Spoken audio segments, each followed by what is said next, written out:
Yo, what's going on, Dragon Ballers? Welcome back to another video. It's a brand new month, so today we'll be talking about my top 5 rogue recommendations for you guys to try out. These are decks that I've been either tinkering with or just thinking about, and I think they could have a pretty cool niche role in the meta, but besides that, I think you'll just have fun with them, so I want to recommend them to you guys, tell you a little bit about them. We'll get into that in today's video. If you're new here, though, make sure to subscribe, hit that bell so you never miss a Dragon Ball Super video. And if you guys want to help support the channel, there are many ways to do so down in the description. But today, guys, if you're looking for custom sleeves, playmats, any TCG accessories like that, even foil playmats, use my link in the description to yourplaymat.com. Not only will that get you 10% off your order, but their stuff is super high quality, guys. I've actually gotten several messages over the last few days from people that have ordered from your playmat and how happy they are with the product. So I love their custom art sleeves. The best thing about them is they don't peel, so that's my number one reason why you guys should get them. If you're looking for art sleeves, you can put any image you want on there. Anyways, let's get into the video. First deck we're talking about is Goku Black Wish. Okay, I've been talking about this deck a lot ever since it was revealed from the Realm of the Gods spoilers and whatnot. So my thing with this deck always was I never even wanted to put a build together until we saw the ban list, because this deck on paper is so difficult to build. There's so many different like engines and different types of card pools you can pull from when you're trying to build this deck. You have the Wish engine itself, you have the archetype itself, you have yellow good stuff. You just have so many different avenues of cards you can pull from. A blue yellow, to name another one. So I didn't want to build it until we saw the ban list, and the main change was just cutting power for Super Saiyan from 4 to 1. That was the main change that the ban list kind of directed us into. But yeah, I finally have a build that I'm actually starting to like, so maybe I'll bring that to you guys here on the channel in the next couple days. But yeah, this deck is just so fun, at least from what I've been playing, because it really is reminiscent of just that Aegis playstyle. If you guys really enjoyed Icarus or even like Mecha Frieza and that, just blue-yellow Aegis style of play, it's not exactly the same because you got to invest a lot more to get your Aegis going, and it's not as free as it was. But I mean, if it was as free as Higher Dragon was, then it would just be super broken, right? So the point is obviously for not to be as free, but it is very, very reminiscent of that playstyle. I've personally been playing 60 cards. I've seen a lot of other builds and a lot of other content creators also playing 60 cards. And I think in Goku Black, you pretty much just have to. Like, the deck has so much filter and so much draw that it does seem okay. And I know by normal card gaming standard and logic, 60 card decks are generally a no-no, or at least like reaching the max cap of whatever your game's deck size is. You want to try to avoid that because it leads to inconsistency and poor openers. And that is still pretty true, but in Dragon Ball Super, we draw so much that you're able to get away with this type of thing, especially because decking out's a real fear, because you lose the game as soon as you deck out, not unlike the next time you can't draw, unlike games like Yu-Gi-Oh, for example. But anyways, yeah, it's very, very reminiscent of that blue-yellow style of play. I like the fact that it's a yellow deck where I can do a lot of things during my opponent's turn during the combo step. Like, yellow could already play cards during the opponent's turn with counterplay and counterattack, but now that we have a way to use Aegis again, I've really been enjoying it. So I do want to recommend it to you guys if you're maybe new to yellow, or if you're looking at the more meta yellow decks like Sin Shenron or Trunks, for example. This one's pretty fun in my opinion. All right, next up, we're talking about SSG Trunks. Okay, the reason I have this here, and this might be a little bit of a shock to some people, but we're just not sure how this is going to land in the meta with Set 16 coming out.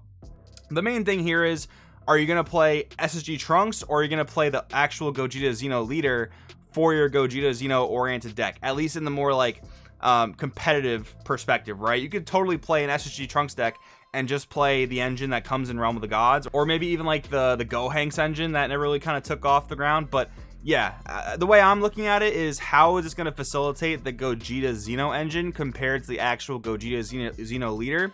And that's why I'm like kind of questioning that this might be more rogue. I kind of think that Gogeta Xeno might be the better variant of a Gogeta Xeno oriented deck, because I think it's better aggressively. You have more things you can do for free. You just kind of set up those mills really well. But Trunks is really nice because he has selective warp, so you can definitely put your fusion materials into the warp, but if you happen to not draw them or not have them in your hand when you need them, you don't have that same opportunity that Gogeta Xeno has to get a random warp off the top 5 and try to get them there that way. But not to say that SSG Trunks isn't good. I do think it actually brings some really cool things to the table, one of which is Pan challenging a Demon God. This is essentially a Topo Righteous Aid for this whole deck, right? So you can play a Gogeta Xeno oriented deck and have a really good defensive battle card and play a little bit more of a mid-rangey game if you want to. The other card I really like is Birth of a Crimson Warrior. It's just a black extra card that can give you a little bit of search power, but the main thing is you can literally just combo it from your warp and it goes back into your deck. So you have the minor upside of, like, you know, not decking out as fast, but besides that, it's just a free 5k combo, which is in my opinion very cool. So I do think that Trunks brings some really cool stuff to the table. Not quite sure it'll be better than Gogeta Xeno, but I mean, you know, of course time will tell on that one.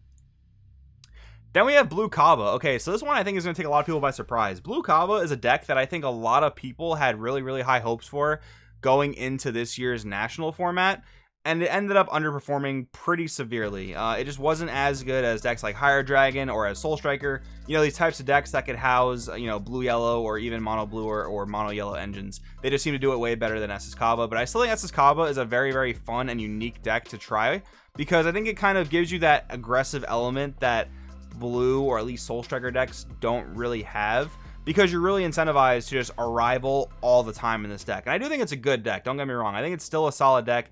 I actually think it's a lot better too, because Cell Surge was kind of like a nightmare for Caba, because you would get awakened by playing your Unison, and then you would be stuck at 6 life. So depending on what type of super combos you were playing, or if you just really wanted to see those cards from your life, Cell Surge would pretty much deny that, and then they would have a pretty easy time killing your Unison if you ever established it. So that's one matchup that's out of the meta that I think is actually really good for Caba. But besides that, yeah, I mean, there's not like a ton of aggro decks. Like if you're looking at aggro decks going into the new format, you're looking at Gogeta Xeno and Red U7 Goku, which are not nearly as aggressive of decks as we've seen in the past, right? So I think we're going to be looking at a lot of different places for newer aggro slash mid-range decks, and I think Caba fills that role pretty well. I've enjoyed playing it, especially when I was testing it leading up to that, so wanted to recommend it to you guys for sure. Now we'll get into the last 2 decks for today's video, guys, but real quick, we do have a word from today's video's sponsor.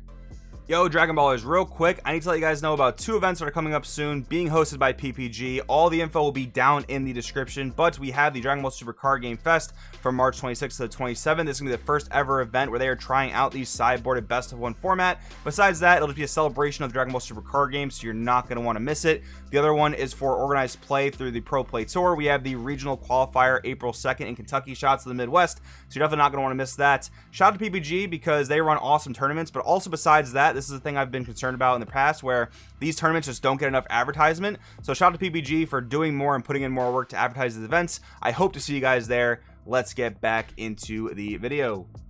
Alright guys, shout out to PPG, but anyways, getting back into the video, the 4th deck I want to recommend to you guys is Yellow Whis. Now I have a video from I believe last week or the week before where we went over a deck profile theory, and that was the first time I ever did a video like that. Basically what it was is I put a basic build together for how I wanted Whis to look with the new Realm of the Gods support, and it wasn't a finalized build. During the video we talked about, you know, ways we could possibly improve it, things that we could cut to trim it down a bit, stuff like that, and I think it was a pretty cool video. But yeah, I think Whis is a really fun deck to explore. Again, if you're looking at more meta yellow decks, you're basically looking at Sin Shenron or Yellow Trunks from set 16. But I think that Whis actually brings a lot to the table, because here's the thing.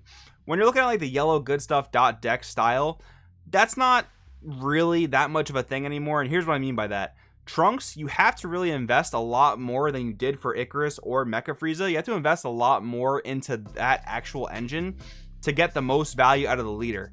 Whis is very similar, albeit you have to invest a little bit more into his engine to really get the value out of Whis.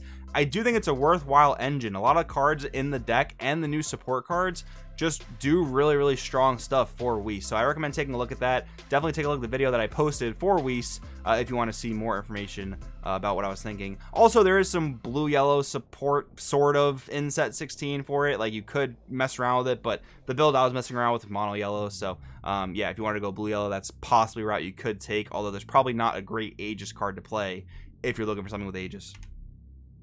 And finally, guys, I wanted to talk about SS4 Bardock Prismatic Striker. This is a deck that kind of, you know, saw some experimentation when it was released in the anniversary box, but I think it's still a cool deck. I think it's still like a pretty solid mid-range control deck. I think Cell Surge being out of the meta is a great thing for this deck as well.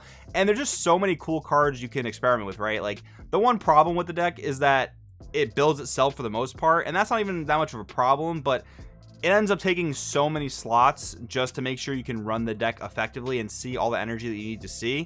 But once you have that all down, and maybe that's like 35 to 40 cards, you can get really cool and really creative with a lot of cards. Like Whis, Angel of U7 is actually a really interesting card that's coming out in Realm of the Gods that's very, very applicable to SS4 Bardock Prismatic Striker.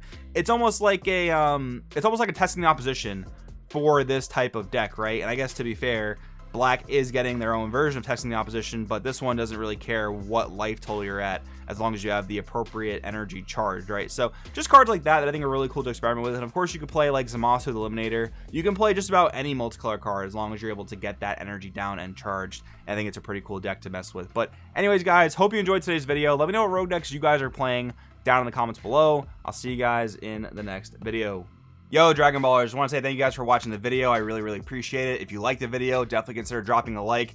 Really does help me out, and maybe consider watching the next video, which should be on the screen right here. Yeah. Wait, D6 good yet? No, Chris, not yet. All right, I'll see you next set. All right.